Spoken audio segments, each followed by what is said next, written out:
Não Sou Eu uma Mulher, a Armadilha da Identidade, desarmada pelo feminismo classista.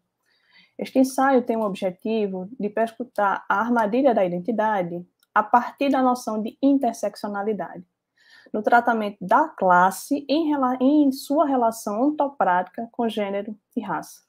A argumentação se sustenta na tradição do feminismo classista, tomando a fala de Suju Truth, Não Sou Eu uma Mulher, que foi proferida em 1851 na Convenção pelos Direitos das Mulheres nos Estados Unidos.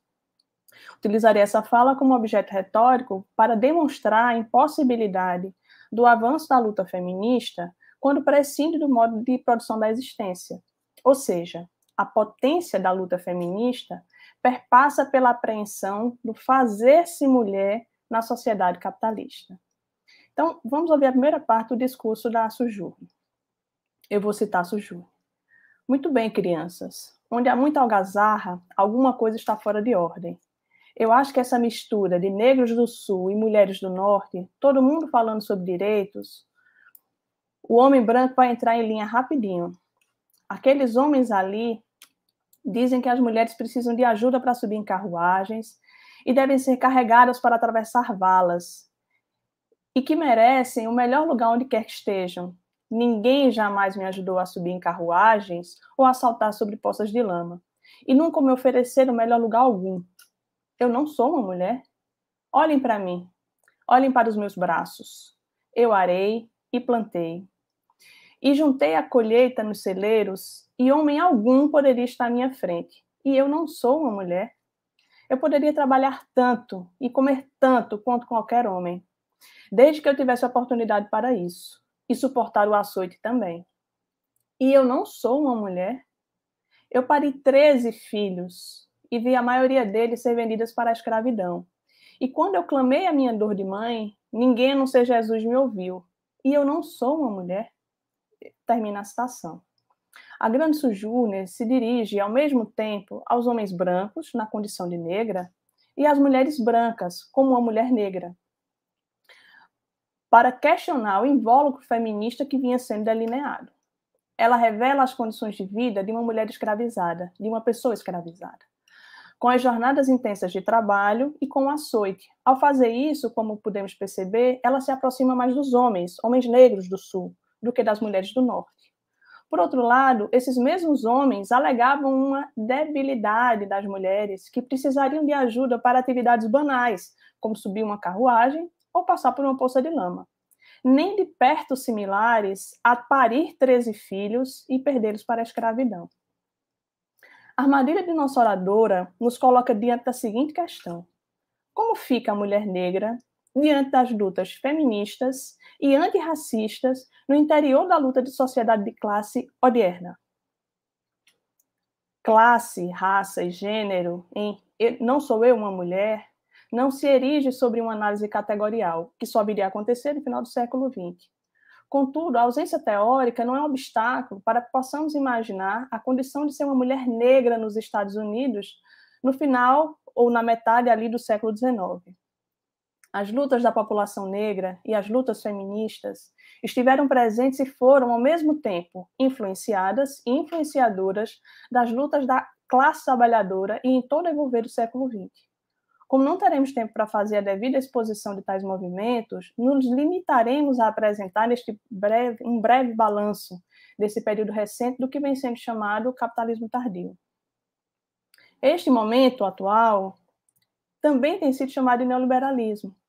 E diferente das políticas que o precederam, ele abraça as pautas identitárias, caracterizando, conforme nos ensina Nancy Fraser, como um neoliberalismo progressista, que seria esse que recebe as pautas identitárias, e que se oporia, então, a um neoliberalismo reacionário. Embora ambos sejam baseados numa ampliação da expropriação da classe trabalhadora. Ora, que sistema de governo, e aqui eu faço alusão, à tradução Foucaultiana, que funda o poder como se fosse uma força criadora. Então, que sistema de governo seria esse que possui uma versão para a direita e uma versão para a esquerda? Como alerta o professor Zé Paulo Neto, As ilusões perdidas decorrem das explosões de 1968, da reestruturação produtiva, da crise do movimento sindical, da falência do socialismo real, entre aspas, abriram espaço para uma reestruturação do grande capital. Assim, diante do contexto, diante dessa, tem sido sinalizada uma certa armadilha da identidade, posto que traz contradições, se elevam ideologias que se desdobram nos planos teóricos e políticos diante de uma situação de contra-revolução permanente. Essa contra-revolução permanente é o que Mark Fisher chama de realismo capitalista, ou que ficou conhecido através das palavras de Thatcher como o TINA, o There is not alternative, não há jeito a dar. Então, o primeiro ponto para discutir isso seria como é que essa interseccionalidade é, num primeiro momento, uma resposta à luta de classes, para poder desdobrar um pouco desse introito aqui. Seguimos a feminista classista, Toledo, que nos ajuda a entender como o ser mulher é produzido e reproduzido socialmente, condicionando, nos dias atuais, a fixação de uma dada natureza feminina que não encontrem amparo em outro elemento que não sejam os interesses concernentes à reprodução da sociabilidade capitalista, quando a exploração e a opressão operam conflituosamente para a manutenção do status quo.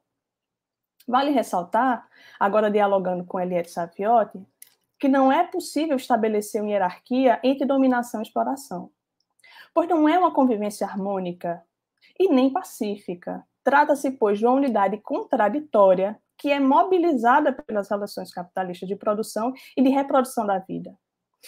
E, em última instância, se vale dessas relações de opressão, ou seja, o machismo, o racismo, mas não apenas, para rebaixar o valor da força de trabalho de um dado grupo social dentro, ou seja, no interior da classe trabalhadora. Vale lembrar que força de trabalho e trabalho não são a mesma coisa. Podemos discutir isso depois, se vocês precisarem. Então, desse modo, ampliar a exploração, ou seja, a opressão é um meio de rebaixar o valor de toda a classe. Eu vou falar um pouco mais sobre isso. Salienta-se que a opressão é a desumanização do outro, que é tido como inferior, como coisa, como mercadoria. Não se trata apenas de preconceito, é um efeito real que impacta na produção da vida.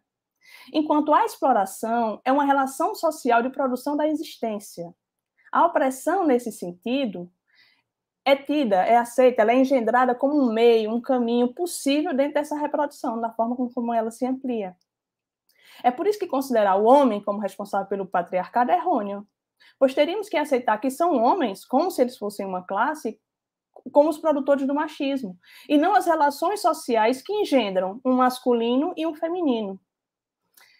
No resumo, a classe, a relação de exploração, ela não precisa de um branco para existir, embora nas relações sociais, alienadas, reificadas, se apresente dessa forma.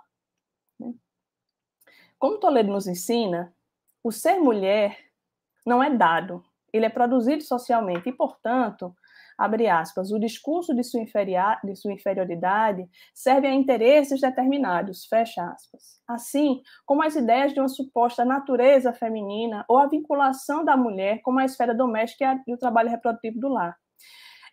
Eu lembro aqui para vocês a abertura que foi feita, a abertura do evento ontem e a exposição que a professora Maria das Graças fez, especialmente na primeira parte da fala dela, em que ela explica como é que é construída essa ideia de mulher na modernidade. Então, ela foi bastante precisa, então convido também a assistir um pouco dessa, como é que isso se constitui, como se torna-se mulher.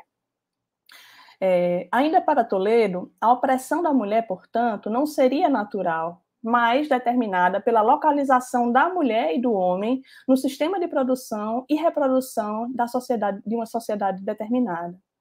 Sua origem está ligada a transformações ocorridas nas relações humanas desde as primeiras sociedades que se conhecem, assim como falou a professora Maria. Ocorre que o desabrochar da sociedade capitalista não só manteve as opressões das mulheres e as pessoas racializadas, como também não conseguiu efetivar as ideias iluministas de igualdade, liberdade e fraternidade. incapazes de serem realizadas exatamente pela forma como o capitalismo acontece. Não o que ele diz de si, mas a forma com que ele é produzido, né? O que fez com que essas opressões fossem mobilizadas e se tornassem um meio possível de permanecer e de ampliar a exploração. Nesse sentido, adentrar o mercado, ou mesmo conseguir ampliar sua cesta de consumo, não se relaciona necessariamente com o combate à opressão, uma vez que mercantilizar a própria força de trabalho não transforma as relações que engendram o machismo. Nos parece salutar, portanto, a tese socialista, que é defendida pelas irmãs Cotrim, num artigo em que elas discutem a questão da naturalização do feminino entre Hegel e Marx, né? Então, nos parece salutar a tese socialista que emana desse pensamento marxiano de que é possível medir o grau de emancipação de uma sociedade a partir do grau de emancipação das mulheres. Por outro lado, no plano político e teórico, que respondem aos problemas econômicos como um momento preponderante, Lewis aponta acertadamente a cegueira dos movimentos da velha esquerda, que partiram de um marxismo rígido e de uma economia vulgar, que alegavam que a opressão seria um problema secundário a ser resolvido depois que a revolução acontecesse. De modo que negros, mulheres e povos oprimidos pelo imperialismo deveriam se ombrear aos trabalhadores, que em sua maioria eram homens brancos, heterossexuais e de países centrais, para lutar. O refluxo desses movimentos, sabidamente apropriados pelo grande capital em suas instituições de fomento, como a ONU, o Banco Mundial, ou mesmo nas universidades, como a da Europa Central, nos Estados Unidos, como era de se esperar, né? Esse complexo se desenvolveu a partir de novos movimentos feministas e novos movimentos da luta negra afastado da noção de classe, que seria, por suposto, machista e economicista, porque desconsideraria a opressão, né, como um fenômeno decorrente de um desejo abstrato de dominação, e por isso apartado da economia.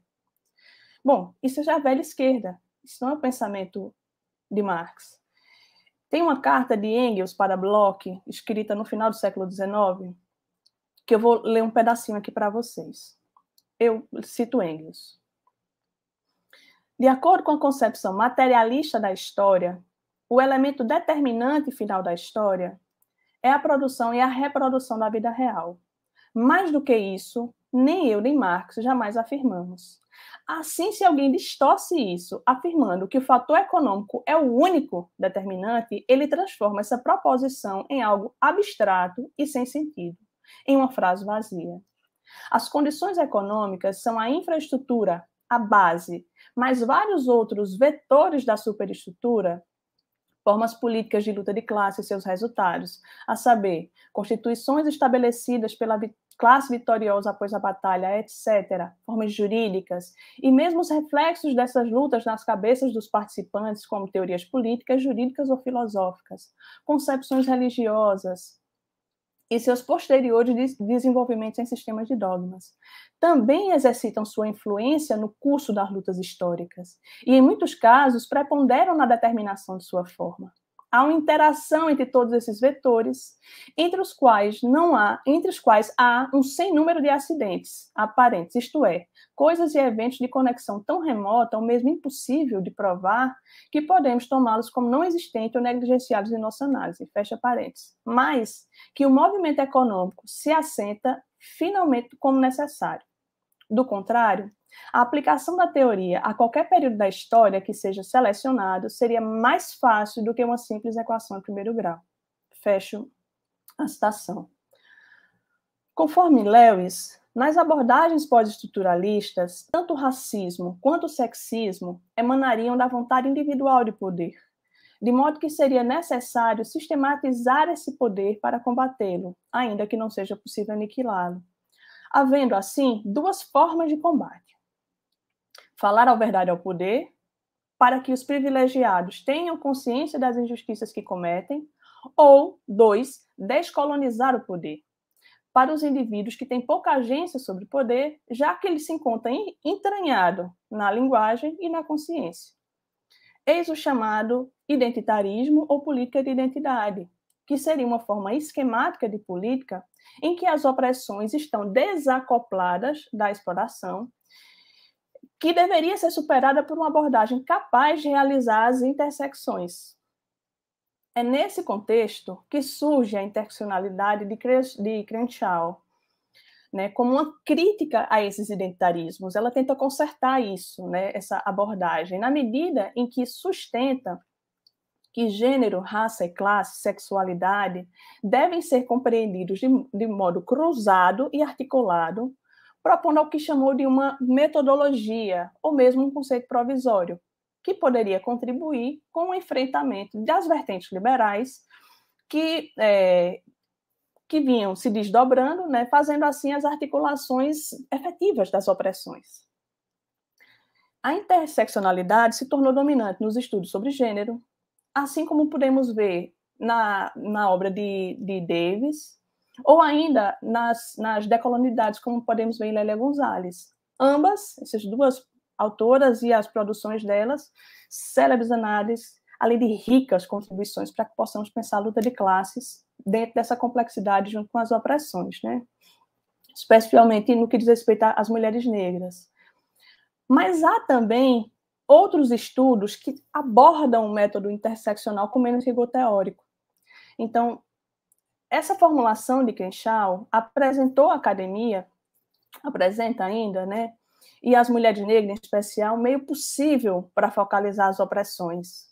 Entretanto, se essa contribuição, né, ela é devedora do movimento feminista negro estadunidense, por outro lado, por a interseccionalidade, né, ser um instrumento, ou seja, um método, como ela falou, e não uma formulação teórica, tenha sido facilmente possível acioná-la a partir de explicar outras questões, como a questão da desigualdade. Então, como é que se resolveria essa questão dessa fragilidade da interseccionalidade com uma teoria mais robusta? Então, algumas autoras partem disso. Enquanto a Holly Lewis discorda, ela diz, olha, na verdade, a situação é um pouco mais grave do que a formulação teórica robusta, né, para lastrear o método, pois a interseccionalidade não rompe com a tradição estruturalista, né, que em oposição a um determinismo econômico, né, ou essa economia vulgar, como eu referi um pouco antes, busca interseccionar opressões. Ela acaba não indo muito além da teoria de dois sistemas, de que opressão e exploração estariam separadas, né? Embora a Lewis considera que há um avanço grande na interseccionalidade em relação a outras vertentes. Mesmo assim, ainda para Lewis é uma corrente ainda, ou uma teoria, né, uma metáfora fraca e confusa. Para Lewis, a principal fragilidade da interseccionalidade se expressa na noção de classe, tida como mais uma dentre as outras opressões. A classe, portanto, seria uma identidade que atravessa o indivíduo no cruzamento com as demais, a relação de classe. Então, seria, como nós falamos antes, é diferente, a relação de classe é, ao mesmo tempo, dependente e antagônica, diferente das opressões. Né? Quem também faz uma crítica à forma com que a teoria interseccional concebe a noção de classe é a Machado, a Bárbara Machado, a professora Bárbara Machado, né, que ela diz o seguinte, olha, a forma com que elas concebem classe, ela é, ao mesmo tempo, liberal, a noção de classe, e quantitativa, na medida em que equivale classe à pobreza, e não à luta de classes. O que, neste caso, demandaria uma explicação a partir da crítica da economia política. A apreensão equivocada de classe é, portanto, uma armadilha que possibilita a reprodução capitalista nesse contexto. Nesse ponto, retomamos os limites interpostos pela ambiência da pós-modernidade, especialmente no âmbito acadêmico, mas não apenas, pois ao afastar-se do marxismo, né, ele foi substituído por um determinismo linguístico e cultural, francamente Foucaultiano, que tensiona a verdade com V maiúsculo e o conhecimento com C maiúsculo, mas se ancora em um poder com P maiúsculo, como uma força abstrata, criadora da realidade, que só pode ser compreendida pelos discursos. Não é de se admirar, portanto, que uma crítica que, ao mesmo tempo, contemple os oprimidos sem colocar em xeque a exploração tenha se tornado mainstream na academia. Para finalizar aqui para o encaminhamento final meu texto, fazendo aqui o desarme, como podemos notar, há na interseccionalidade um caráter anticapitalista, o que explica a adesão de marxistas, de pensadores marxistas. Mas sendo o marxismo um todo complexo de diversas vertentes, há também disputas sobre o legado de Marx. Por isso, apenas trocar a palavra poder, pela palavra capitalismo ou economia, não significa que a apreensão ideal do movimento real conseguiu superar a dicotomia metodológica entre opressão e exploração. Pois, como foi salientado, a classe não pode ser explicada pela riqueza capitalista, né? Assim como a opressão não pode ser compreendida sem as relações de produção que a engendram.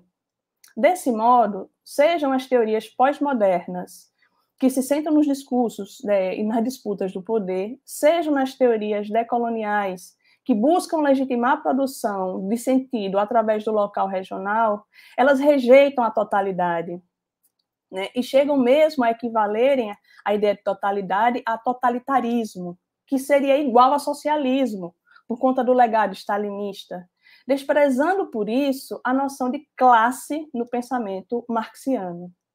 Nessa rota, o máximo que se poderia almejar seriam campanhas de conscientização para desmantelar o sistema, colocando pessoas conscientes em posições de poder para que outros indivíduos percebam seus privilégios.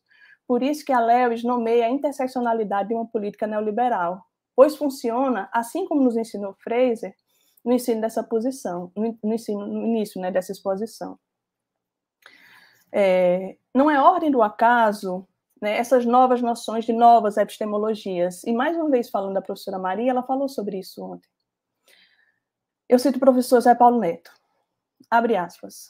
É a razão moderna de extração ilustrada que o pensamento pós-moderno atribui à hipoteca da destruição da razão, da destruição da natureza e da servidão contemporânea de homens e mulheres. Essa razão enfermou de falácia ou então mostrou-se incapaz de cumprir por seus próprios meios, especialmente os qualificados como produtos da ciência, as promessas que condensou, isto é, ou sua dimensão emancipadora era uma ilusão, eis os pós-modernos de celebração, ou foi colonizada por uma dimensão instrumental, eis os pós-modernos de oposição. Num caso ou no outro, impõe-se a construção de uma racionalidade fundante de uma nova epistemologia, de uma nova ciência e de uma nova ética, né? Então, ressaltemos a essa altura que a interseccionalidade não seria uma teoria, mas um método. Contudo, como ressalta Machado, o fato de se apresentar como uma teoria, de não se apresentar como uma teoria, não significa que não haja uma carga teórica subjacente. Nossa posição é que os vícios da pós-modernidade são um limite para a abordagem da própria abordagem epistemológica, neste caso, a interseccionalidade. Observemos que os principais traços dessa pós-modernidade, que eu pude apenas citar de forma superficial, né, ou do pós-estruturalismo, que não são a mesma coisa, e há diferenças, essas duas diferenças que o professor Zé Paulo Neto passou são importantes para a gente pensar, né, mas que, um quadro simplificado, só para entender, pode ser explicado a partir de 3 elementos. A primeira, a aceitação da imediaticidade, e ali mesmo se encerra, no plano imediato. Relacionada a isso, uma recusa da categoria totalidade, né? E, por fim, uma semiologização da realidade. Esses traços que poderiam ser sintetizados, mais uma vez a partir do professor Zé Paulo Neto, como uma concepção clara e grosseiramente idealista do mundo social. Fecha a citação. Por isso, argumentamos que é insuficiente a via da interseccionalidade, não obstante seu interesse emancipatório. Lhe falta o enfrentamento ontoprático que dinamiza a constituição do ser social, neste caso, o ser mulher na sociedade capitalista, enquanto o feminismo classista pressupõe as tensões e os conflitos, tal como declarado por Sojourner, em sua complexidade, pois a história do mundo é exatamente a história dessas tensões e dos conflitos. Esse é o caráter totalizante do marxismo. E agora, para efetivamente encerrar, trazendo aqui mais uma vez a fala da Sojourner. Ela diz: daí eles falam dessa coisa na cabeça, como eles chamam isso? Aí alguém lá da plateia sussurra para ela: intelecto. Ela: intelecto, é isso. O que é que isso tem a ver com os direitos das mulheres e dos negros?